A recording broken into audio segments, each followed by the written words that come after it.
नमस्कार दोस्तों, क्या हाल चाल है। मैं उम्मीद करता हूँ आप सब ठीक होंगे और सब कुशल मंगल होगा।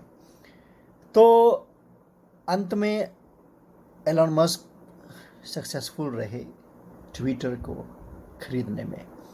काफ़ी देशों ने, काफ़ी लोगों ने इसमें अड़चन ज़रूर पैदा की जब उन्होंने सबसे ज़्यादा शेयर्स परचेज़ किए थे 9.3% ऑफ ट्विटर। तो सब की कोशिश ये थी कि एलन इसको टेक ओवर ना कर पाएँ और किसी तरह उनको यहीं पे ही रोक के रखा जाए। लेकिन ये बंदा बहुत ज़िद्दी है। कॉल आ गई थी तो डिस्कनेक्ट हो गया। तो बात कर रहे थे, ट्विटर को परचेज़ किया, ज़िद में किया। जहाँ इसके पीछे बहुत बड़े रीज़न्स भी हैं जो अभी भी दुनिया के आगे नहीं आए हैं। और एक तो सबसे बड़ी बात ये थी कि एलन जब भी ट्वीट करते थे तो जो मार्केट है, जो शेयर बाज़ार है, ये बहुत ज़्यादा ऊपर नीचे चला जाता था, जिस वजह से बड़ी बड़ी कंपनियां काफ़ी हद तक जलती भी हैं एलन से कि कहीं वो फिर से कोई ऐसी कांड ना कर दे जिससे उनके शेयर्स पे इसका असर हो। पूरी दुनिया में सबसे बड़े देशों में एक अमेरिका खुद इस बात से हैरान रहता है कि कैसे उसके एक ट्वीट से बिटकॉइन जैसा उछाल ले आता है और बिटकॉइन एकदम ऊपर चला जाता है और फिर दूसरी कंपनियां नीचे चली जाती है। तो ये सब एक ऐसी फाइनेंशली एक मैजिशियन के नाम पे कह सकते हैं कि मैजिशियन की तरह ये ऊपर नीचे करता था। जब भी ट्वीट होता था लोग परचेज़ कर लेते थे। वो ट्वीट इतना ज़्यादा महंगा पड़ता था बड़ी बड़ी कंपनियों को कि ट्विटर ने एकमात्र बंदे को ये रिस्ट्रिक्शन लगाई थी कि उसको ट्वीट करने से पहले परमिशन लेनी पड़ेगी। जी हाँ, सिर्फ एलन मस्क को परमिशन लेनी पड़ती थी ट्वीट करने के लिए।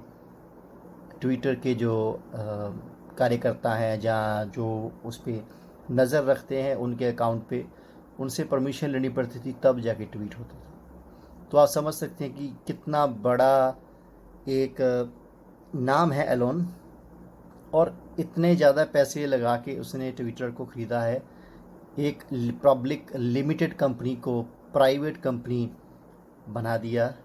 और इसके पीछे कई रीज़न्स हैं। मैं ज़्यादा लंबी बात नहीं खींचूँगा, लेकिन मैं आपको एक इंटरेस्टिंग फैक्ट बताना चाहूँगा कि जितने में ट्विटर बिका है इतने में श्रीलंका, जो कि कर्ज़े में डूबा हुआ है, फाइनेंशियली बहुत ज़्यादा अनस्टेबल है और काफ़ी ज़्यादा मुश्किलों में है पूरी जनता वहाँ की। तो इतने जितने में उन्होंने ट्विटर खरीदा है, इसके हाफ में से वो पूरे श्रीलंका का कर्ज़ा उतार सकते थे। और आप समझ सकते हैं कि कितना ज़्यादा महंगा ये ट्विटर पड़ा है एलन को। लेकिन उम्मीद करते हैं कि एलन इसके बारे में कुछ ना कुछ जरूर सोचेंगे, क्योंकि उन्होंने पहले कहा था right to speech, open speech वो बनाना चाहते हैं इस प्लेटफॉर्म को। ट्विटर के ऊपर काफ़ी रिस्ट्रिक्शन थी, काफ़ी लोगों को ब्लॉक कर दिया जाता था, उनके अकाउंट्स सस्पेंड कर दिए जाते थे, जिनकी वजह से फ्री स्पीच का जो एक एक एक ज़रिया होता है सोशल मीडिया, वो नहीं रहा। फेसबुक, इंस्टाग्राम, ये सब पे आप फ्री स्पीच नहीं कर सकते हैं।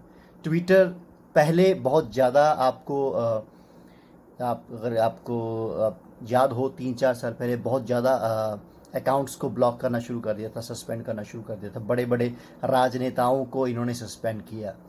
इवन आपको पता ही होगा डोनाल्ड ट्रंप को भी ये कर चुके हैं। और कंगना रनावत का अकाउंट भी उड़ा दिया गया था। कंगना का, हाँ, वो वायलेंस था, क्योंकि फ्री स्पीच का मतलब ये नहीं है कि आप इसको रिलीजियसली एक दंगे करा सकें, जहाँ आप भड़काऊ भाषण दे सकें, ये चीज़ें नहीं। लेकिन फ्री स्पीच का जो मतलब होता है कि आपको आज़ादी है, आप अपने विचार रख सकते हैं, लेकिन आपको ये जिम्मेदारी लेनी पड़ेगी कि आप किसके बारे में बात कर रहे हैं। तो एलन ने जैसे ही ट्विटर को ख़रीदा है, बाकी कंपनियों से काफ़ी ज़्यादा कंपटीशन पे आ गया है काम।